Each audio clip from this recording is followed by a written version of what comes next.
Hello and welcome to the Dr. Kirsten Show. I'm your host, Dr. Kirsten Lauritsen, and I think I need to find a new intro now that I keep saying it over and over again. You know how one of the streamers that we sometimes watch or that like my husband watches a lot, Tim the Tap Man says, "Good morning, good evening, good afternoon." It's like he's got a very specific way that he introduces any of his videos or shows. And so I'm kind of thinking like, hmm, maybe I need something that's a little bit different. Anyway, if you are new to the show, welcome. Very excited to have you. If you are returning, thank you very much for continuing to listen and to watch the show. I really appreciate all of you.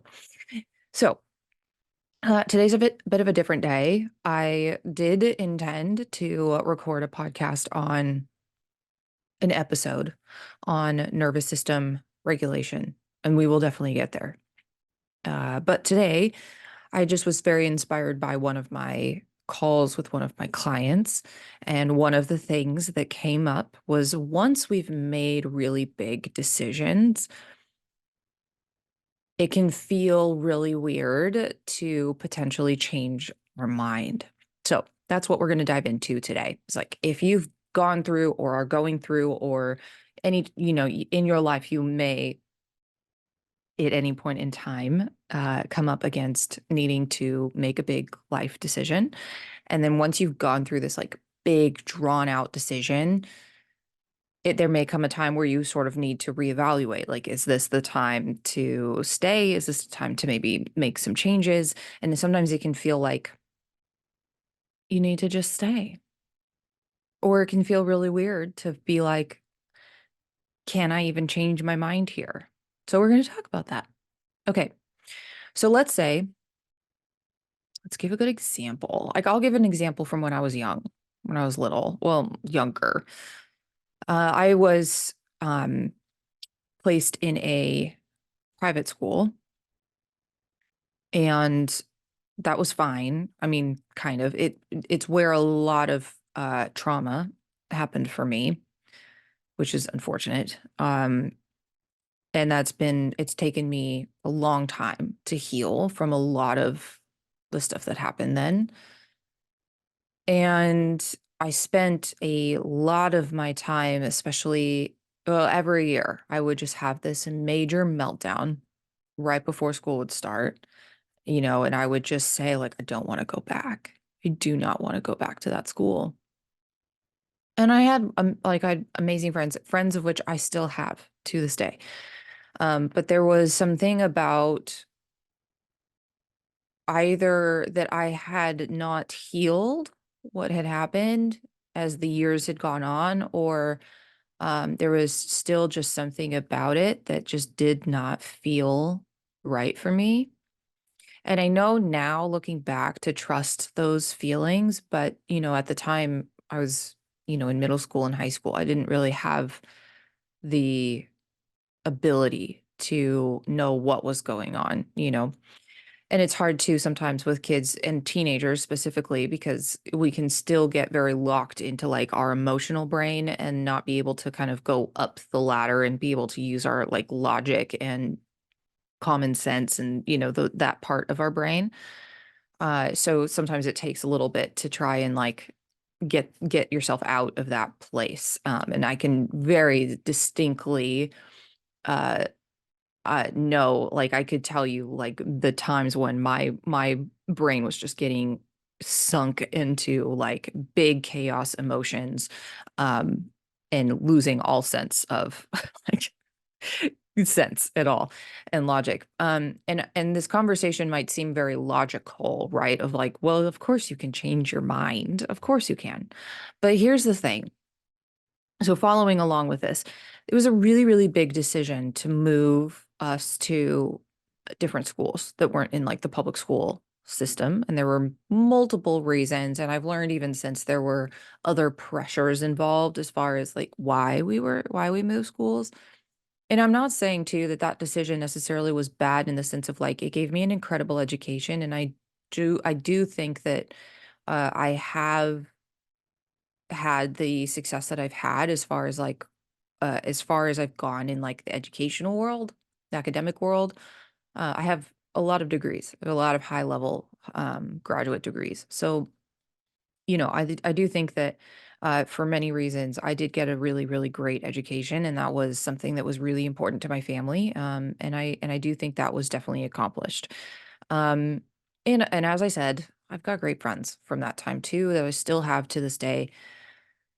And the thing is that when you go through making these big decisions, and like what happened every single year, I reached a point where I was like, I just don't want to go back. And I'm not sure that we like, although my mom was like, yes, you don't have to go back. We can like look at different schools. And she like my parents, my parents did the best that they could. And they did a very, very good job, I think.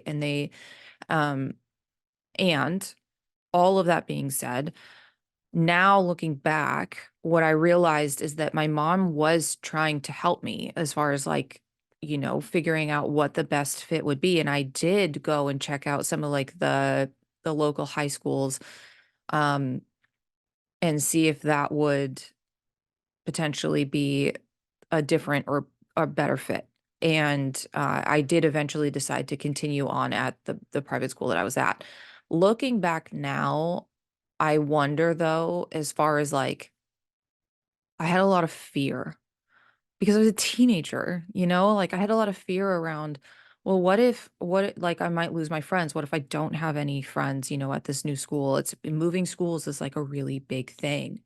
Um, and what if I make the wrong decision? And I think I also had this like sense of I understood the reason why I was at the school I was at, and I didn't want to compromise like my own future or success in that sense if I like moved schools. Now I know how like I know how that can sound, but just, you know, I know yes, I know how privileged that sounds. Yes, I know what that it was really, and it was a privilege to go to the school that I was at, and I get that. And think we also need to this is where, these conversations are so nuanced because while I know that to be true, when whatever's happening in that place creates such an emotional response of like, I don't want to go back, and you feel it in your whole body that this is not a good fit, um, that needs to be listened to, right? And we talk about this all the time here and inside of when I work with my private clients and inside of my group programs as well, all of my programs, I really should say that when you know that like the environment that you're at is not is for whatever reason not a good fit, it's toxic, it's whatever you want to call it, um that needs to be listened to. Think about it this way, like if we are living in a house that has a lot of mold, that is an environment that will not support or sustain health because it is physically a problem for the body, and it will create all sorts of symptoms in the human body. That's a very physical example. Now, from like an emotional standpoint, there are many different environments that people are in that are not conducive to them being both mentally, emotionally, and physically healthy and safe. So we can have all sorts of, what that might look like. And where one person might be okay in that place, another person might not. So it's really important that we remember that there are a lot of different experiences that people can have in the same environments, and all of them are valid. So in this case, like I really wanted to move schools, and this was just something that was like a big, big, big decision, but I really struggled being able to make that decision. And so when I was with one of my clients this week, one of the things that she was talking about was basically that she had made this long decision And it had been a lot of, digging through a lot of the emotions and the beliefs associated, and it was this very big, big, big, big, big decision that she had made that had influence on a lot of other people as well, not just her life. And then, a year later, she said, well, it came time to kind of, reevaluate the decision. And she said it felt like, just like schools, right? Like for me, every single year it came back at the same time, like, okay, going back to the school. And, she said it sort of felt like it felt weird that I was reevaluating this decision based on how much went into making the decision.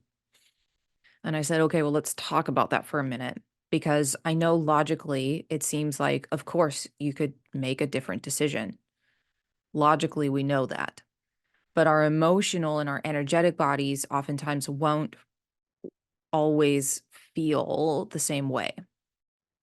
Like this changed all sorts of things.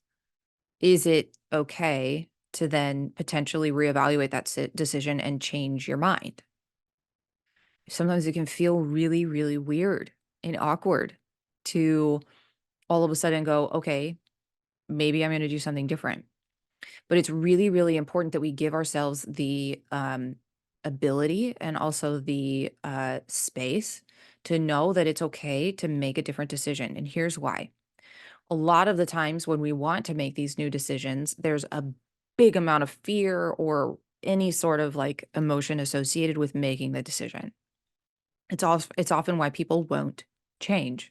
They won't move, they won't do something differently because there's a lot of fear of what the outcome might look like and what, the difference in all of the things. The best saying that I've, come across recently or over time has been, that the brain will stay in a comfortable hell that it knows versus make a change to a uncomfortable position that it doesn't know, but is heaven, right? So the brain will, and this is the reason why I like stayed at the school that I knew was because I knew it and because I was comfortable in it. And there were obviously other things that went into that. And anyway, I knew it was comfortable. It is really, really important. So when we are making decisions, it's actually very helpful for our subconscious mind to know that if we decide that we don't like what we did, the decision that we made, we can change our mind. And while I know that there may be some options that maybe don't have that opportunity to change your mind, I'm talking about the ones where you can. Like if you move schools, it's possible that you might be able to just go back to the other one, right? Or if you um I think it's really I know that there are some decisions that are kind of final, which in that case, this is sort of a different conversation, but but at the same time, you might still be able to do something kind of similar or different in that sense. Like, let's say we move states, and let's say and I had this conversation with my mom over the weekend. Like, isn't it interesting how people will move houses and then for a certain reason, like maybe it's for a job or something like that, and then like a year or two later, they don't even have that same job anymore, and now they're there for like a different reason. I think what's really important is to give ourselves the space of knowing that like if we make that decision to move, while we may not be able to go back to the same house that we were at, we can still move back to the place we wanted, like where we were at, if we don't like what we did, or maybe look for a different place. Maybe it's a different state that's going to be a better fit. It's giving ourselves the space and the opportunity to realize when something's not working, it's okay to try something else. It's also really important to recognize like, okay, well, let's take an evaluation of all of the things and make a decision based off of that. And then if you've made that decision and it's not what you thought it was going to be, or maybe it is great, but you also have another opportunity to reevaluate and see if it does fit still. have conversations with the people involved. If it all still seems like a great fit, cool.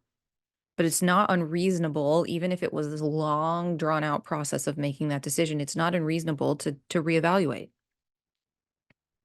Kind of like too, I think people come up with this a lot as far as like with doctors, right? Like one of the things as far as what we do is in any sort of treatment plan is we go through this process of maybe getting labs and doing all these appointments and all these conversations and yada yada to like make a decision on what the best treatment approach would be. And then there's always and well, there should be a reevaluation point. That could be 3 months, it could be longer, it could be shorter. And there's a reevaluation of, is this working?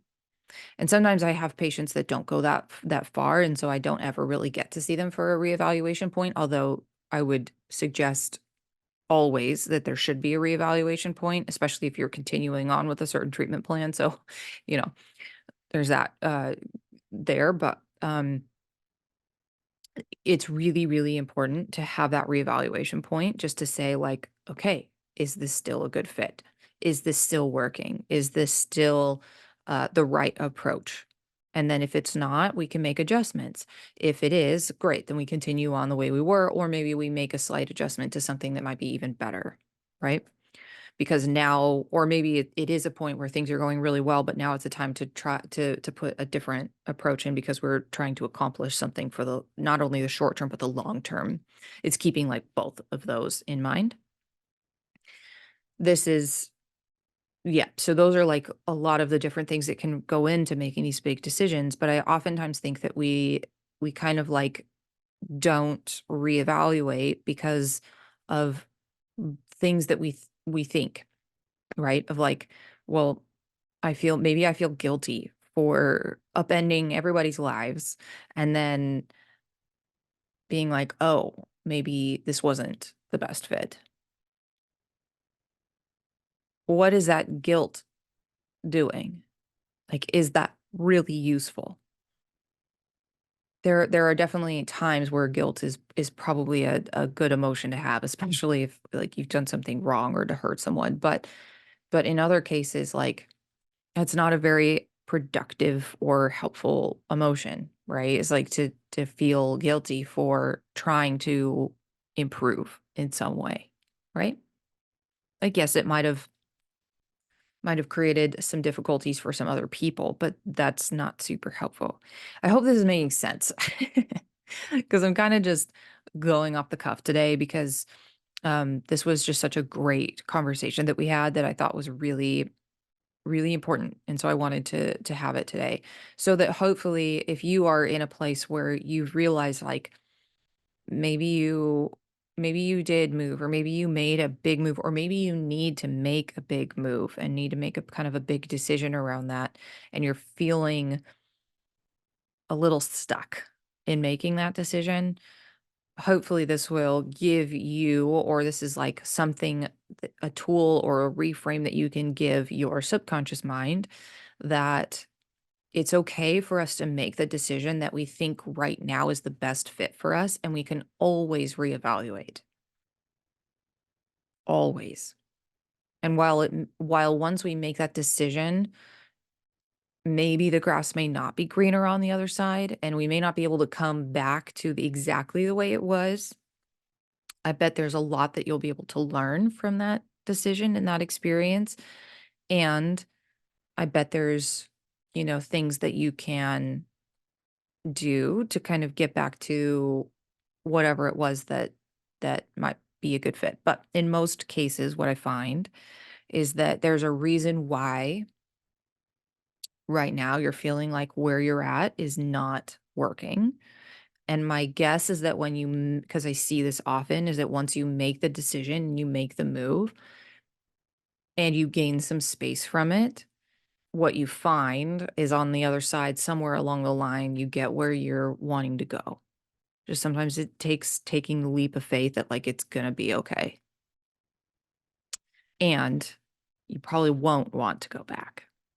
Um, but again, that's very dependent. This is all very like situational and dependent, and I'm trying to cover like each of the different angles. So I know that sometimes we can make decisions that then we wish we hadn't made, right? And we want to go back. Um, I would then also kind of take another angle on that and say too that like there's a lot of processing that probably needs to happen there, as well as learning and digging through what happened and why the decision was made the way it was, and what you'd like to do differently in the future. Again, too, I think a lot of this conversation is very important to have as far as that things in life. So we make a lot of decisions in our lives. It's part of taking responsibility for ourselves and for our experience. But also, sometimes shitty things in life happen to us, and that's not of any fault of yours. That's not any there's you didn't cause that. Like sometimes just wonky things happen and terrible things happen. It's not your it's not your fault. It's not something that you caused into your life. And we also here in my community, in the way that me and my clients look at the world, is that we are responsible for how we move forward. We like victim mindset is not very helpful. And we don't stay there. While we do know that like we do process and we do work through the things that happen to us, we recognize that we have the opportunity to learn what we need to learn and be able to move forward. Don't get stuck in that victim place. And if you're there, it's I know that sometimes we can be there for decades. And you always have the opportunity to choose something different, to move forward, to learn, to gain perspective, to figure out how you want to move forward. This is literally taking your power back from whatever happened, whatever decision you made, whatever. Taking your power back and being able to move forward. It's a very, very different experience and place to come from and to make decisions from. So I think that's a great place to end this. I don't know if this is going to be helpful. I hope it will, because it was definitely a great conversation to have with a client of mine, sort of like a kind of round out for, um, it was kind of like a cap for what the kind of process that we had walked through together as far as making this decision um, that she made. And so hopefully this will be helpful for someone that potentially needs it. I so next week we will have a great guest podcast on, and then the next one I promise I will do on nervous system regulation, because I know that it's a very big topic right now, and also something that a lot of people need. And I think it'll be a really, really good conversation to have in the context of some of the things that I have coming down the road that you might be interested in. And I do know that getting your nervous system regulated is very, very important. So many people are living in fight or flight and in stress. So being able to fluctuate between needing to get into our sympathetic nervous system, which is that fight, flight, fawn, freeze, and then being able to get into our parasympathetic nervous system, which is our rest, digest, creativity, is where we find solutions. This is where we want to reproduce. So low libido is a very common thing of people hanging out a lot in the sympathetic nervous system. So being able to fluctuate between the two is really important. But what happens is people become dominant and like stuck in the sympathetic nervous system and in fight or flight. So when that happens, we see a lot of the lack of the things that are really found in the parasympathetic nervous system, and this is like that healing, all of those things. So people really struggle to heal when they are in that stressed out state. It's what leads to burnout, overwhelm, all those things. which leads me to my next thing. So there's a couple of things coming down the line here. Number one, I have 2 mini breakthrough sessions. A lot of these calls, we've talked a lot about the subconscious mind, and I think and what I've realized is that many conversations is that a lot of you don't really know what that means. What does subconscious reprogramming mean? What does brain rewiring mean? What does working with the subconscious mind and changing it mean? You know by experience what it does, though. Here's an example. Um, if you don't believe that you are worthy of having really good health, now you may know that it's possible for you, you're working towards it, but if you don't believe that you're worthy of having it, what ends up happening is you end up creating or denying yourself that process, because what ends up happening is it creates these negative loops and thought spirals that then end up creating a lot of self-criticism, a lot of self-judgment, self-doubt, um, low self-esteem, and what ends up then being created in your life is that, is the lack of health or the whatever, whether it's love, success, more big things in life, connection in life, right? Um, Safety. You're what ends up happening is you're like, because of these thought spirals, we end up creating the opposite of what we want. And oftentimes too, we may even like give up on those things, like, oh well, I'm just never gonna be healthy. Or oh, I'm just never going to find that relationship. Or oh, I'm just never going to actually be successful. Right. So here's what I've done.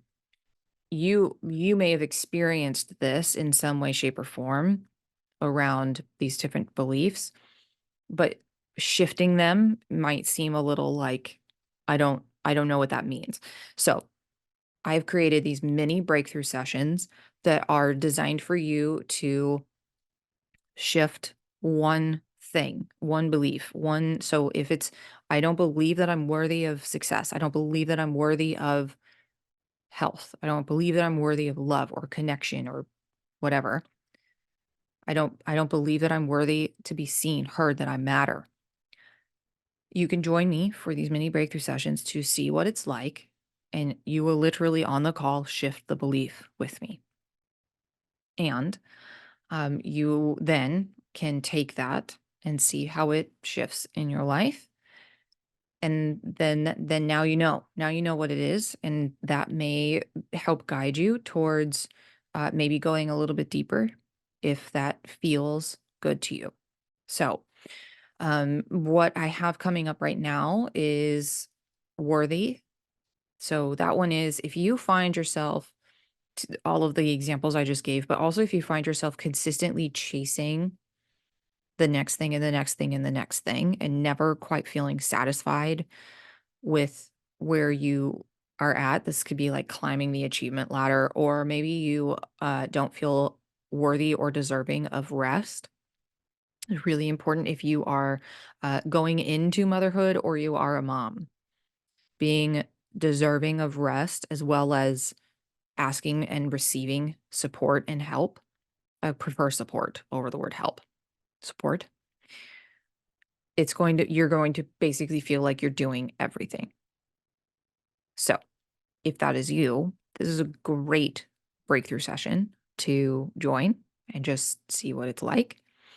I also have another one called Ease, and this is more about introducing more flow into the area of your life or your entire life where you feel like you're constantly always struggling, like it's always hard.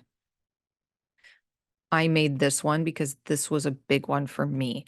I always felt like things were hard and that I had to that it was and this is not about working hard. This does not get rid of that like I'm just going to sit on the couch and like everything is going to magically happen for me and I don't ever have to work hard again in my life. That's not what this is. This is allowing more flow and more ease to come into your life, which paired with hard work or passionate work just makes things happen with less struggle and a little more ease. Personally, it changed a lot for me because while yes, things in life can be very hard, like working for an Ironman or a or whatever, like requires consistent hard work. Yes, absolutely. But if you also believe that everything has to be hard in order for it to be worth it, folks, you pair the two of those together and it is going to be a big struggle fest. So I know from experience. So I created that one. Both of the links will be in the description and in the bio or in this show notes. So if you want to check those out, feel free. And again, they are mini sessions. They are I at the most affordable that I can make them because I want you to feel like there aren't already just getting over the barrier of like trusting that this is going to help and fit and be a good fit for you is a big piece. So I wanted to make a lot of the other factors like affordability, time, all those things a non-issue. So, hopefully you will go and check those out. And then coming up, there will, and depending on when you find this, there will also be ones on safety, feeling safe in your body, feeling safe in your, especially particularly in your body when people have health conditions and things like that. They often find that they don't feel safe in their own body and they don't trust it. So that's leads to the second one is trust. Being able to trust ourselves, being able to trust our body, being able to trust our intuition, coming back to that place. Also something that's very, very important if you are a mom or going to be a mom is being able to really tune into that trust and intuition. And also from a health perspective, a lot of people will go to like these massive like Facebook groups and things to like ask people what their opinion is and what supplements and what things they should be taking. That is something that you can like that's crazy first off. And second, because what does a stranger know about anything about your life and who you are? So, what's really vital is that you are able to build and come back to that trust and intuition in yourself to be able to guide the decision that you make. And then lastly, connection. So we're going to also go over any sort of beliefs and shift beliefs around that you deserve or that you are loved, and that you um, can find connection easily and effortlessly, which sometimes, also being an introvert, can feel really hard. So, um, go ahead and check those out. I have those all there. There's definitely links in the description, but you can also go to drkirsten.com and they will all be there if you're finding this at a later date. And on top of that, last thing, I know you thank you for sticking it out, but I want to make sure that you know what's available.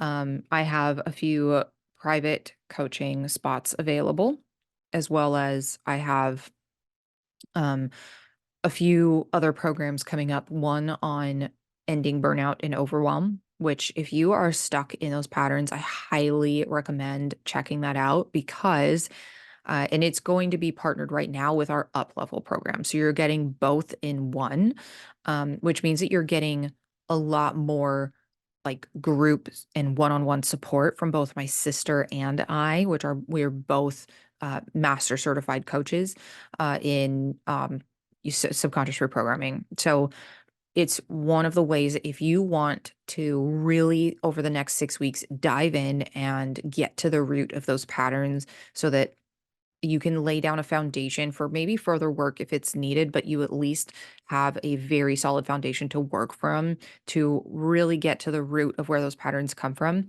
This is the program. It is one of the we have worked. This is the fourth time we ran it, and we've adjusted accordingly for every single thing that we've seen, and it just gets better and better and better. So if that's interesting to you, definitely make sure to check that out. Again, link is in the show notes. And then I do have some other programs coming. I have one on vitality that I'm going to be revamping. This is about really getting in tune with not just the physical health piece of it, which is really important for the short and the long term, but the mental piece of it. What role does your mind play in you getting the results that you want? Um, which I find to be, as I mentioned earlier in this episode, to be one of the big blocks that I think people have around really getting to their best health, right? Being deserving of good health. And then finally, I have a mental well-being in motherhood course coming up soon. And I'm thrilled and so excited about this one because I know that it's so needed. And it's one thing that I really hope will be really healing and provide a place for women and moms to um, really shift and change and heal their their mind. And ultimately that's so that you can really show up as the best version of who you are, but or a better version of yourself, whatever that looks like. If you know that there are things that are just not working for you, we can work privately on some of those things, but also, maybe this might be another good fit for you too. So thank you so much for listening. And next week, we'll see you for the next episode with a guest of mine. All right. Have a great week. Take care.